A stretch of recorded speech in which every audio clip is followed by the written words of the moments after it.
तब मूसा ने उत्तर दिया कि वे मेरी प्रतीति न करेंगे और न मेरी सुनेंगे, वरन कहेंगे कि यहोवा ने तुझको दर्शन नहीं दिया। यहोवा ने उससे कहा, तेरे हाथ में वह क्या है? वह बोला, लाठी। उसने कहा, उसे भूमि पर डाल दे। जब उसने उसे भूमि पर डाला तब वह सर्प बन गई, और मूसा उसके सामने से भागा। तब यहोवा ने मूसा से कहा, हाथ बढ़ाकर उसकी पूंछ पकड़ ले कि वे लोग प्रतीति करें कि तुम्हारे पितरों के परमेश्वर अर्थात इब्राहिम के परमेश्वर, इसहाक के परमेश्वर और याकूब के परमेश्वर यहोवा ने तुझको दर्शन दिया है।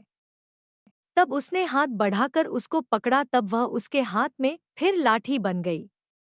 फिर यहोवा ने उससे यह भी कहा कि अपना हाथ छाती पर रखकर ढाँप। सो उसने अपना हाथ छाती पर रखकर ढाँप लिया। फिर जब उसे निकाला तब क्या देखा कि उसका हाथ कोढ़ के कारण हिम के समान श्वेत हो गया है। तब उसने कहा, अपना हाथ छाती पर फिर रखकर ढाँप। और उसने अपना हाथ छाती पर रखकर ढाँप लिया, और जब उसने उसको छाती पर से निकाला तब क्या देखता है कि वह फिर सारी देह के समान हो गया। तब यहोवा ने कहा, यदि वे तेरी बात की प्रतीति न करें और पहले चिन्ह को न मानें, तो दूसरे चिन्ह की प्रतीति करेंगे।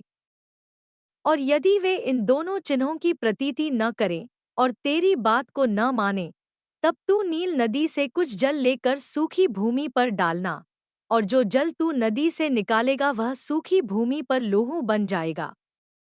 मूसा ने यहोवा से कहा, हे मेरे प्रभु, मैं बोलने में निपुण नहीं, न तो पहले था और न जब से तू अपने दास से बातें करने लगा। मैं तो मुंह और जीभ का भद्दा हूँ। यहोवा ने उससे कहा, मनुष्य का मुंह किसने बनाया है? और मनुष्य को गूंगा, वा बहिरा, वा देखने वाला, वा अंधा, मुझ यहोवा को छोड़ कौन बनाता है? अब जा, मैं तेरे मुख के संग होकर जो तुझे कहना होगा वह तुझे सिखलाता जाऊंगा। उसने कहा, हे मेरे प्रभु, जिसको तू चाहे उसी के हाथ से भेज। तब यहोवा का कोप मूसा पर भड़का और उसने कहा, क्या तेरा भाई लेविया हारून नहीं है? मुझे तो निश्चय है कि वह बोलने में निपुण है, और वह तेरी भेंट के लिए निकला भी आता है, और तुझे देखकर मन में आनंदित होगा। इसलिए तू उसे ये बातें सिखाना, और मैं उसके मुख के संग और तेरे मुख के संग होकर जो कुछ तुम्हें करना होगा वह तुमको सिखलाता जाऊंगा। और वह तेरी ओर से लोगों से बातें किया करेगा, वह तेरे लिए मुंह और तू उसके लिए परमेश्वर ठहरेगा। और तू इस लाठी को हाथ में लिए जा, और इसी से इन चिन्हों को दिखाना। तब मूसा अपने ससुर यित्रो के पास लौटा और उससे कहा, मुझे विदा कर कि मैं मिस्र में रहने वाले अपने भाइयों के पास जाकर देखूं कि वे अब तक जीवित हैं वा नहीं। यित्रो ने कहा, कुशल से जा।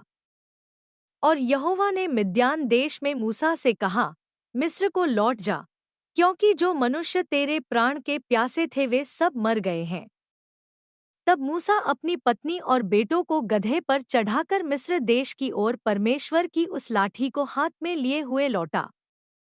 और यहोवा ने मूसा से कहा, जब तू मिस्र में पहुँचे तब सावधान हो जाना, और जो चमत्कार मैंने तेरे वश में किए हैं उन सबों को फिरौन को दिखलाना, परंतु मैं उसके मन को हठीला करूँगा, और वह मेरी प्रजा को जाने न देगा। और तू फिरौन से कहना कि यहोवा यूँ कहता है कि इस्राएल मेरा पुत्र वरन मेरा जेठा है। और मैं जो तुझ से कह चुका हूँ कि मेरे पुत्र को जाने दे कि वह मेरी सेवा करे, और तूने अब तक उसे जाने नहीं दिया, इस कारण मैं अब तेरे पुत्र वरन तेरे जेठे को घात करूँगा। और ऐसा हुआ कि मार्ग पर सराय में यहोवा ने मूसा से भेंट करके उसे मार डालना चाहा। तब सिप्पोरा ने एक तेज चकमक पत्थर लेकर अपने बेटे की खलड़ी को काट डाला, और मूसा के पांवों पर यह कहकर फेंक दिया कि निश्चय तू लोहू बहाने वाला मेरा पति है। तब उसने उसको छोड़ दिया। और उसी समय खतने के कारण वह बोली, तू लोहू बहाने वाला पति है। तब यहोवा ने हारून से कहा, मूसा से भेंट करने को जंगल में जा। और वह गया, और परमेश्वर के पर्वत पर उससे मिला और उसको चूमा। तब मूसा ने हारून को यह बतलाया कि यहोवा ने क्या-क्या बातें कहकर उसको भेजा है और कौन-कौन से चिन्ह दिखलाने की आज्ञा उसे दी है।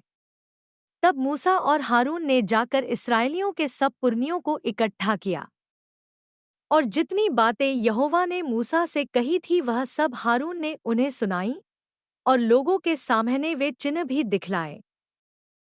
और लोगों ने उनकी प्रतीति की और यह सुनकर कि यहोवा ने इस्राएलियों की सुधि ली और उनके दो खून पर दृष्टि की है, उन्होंने सिर झुकाकर दंडवत की।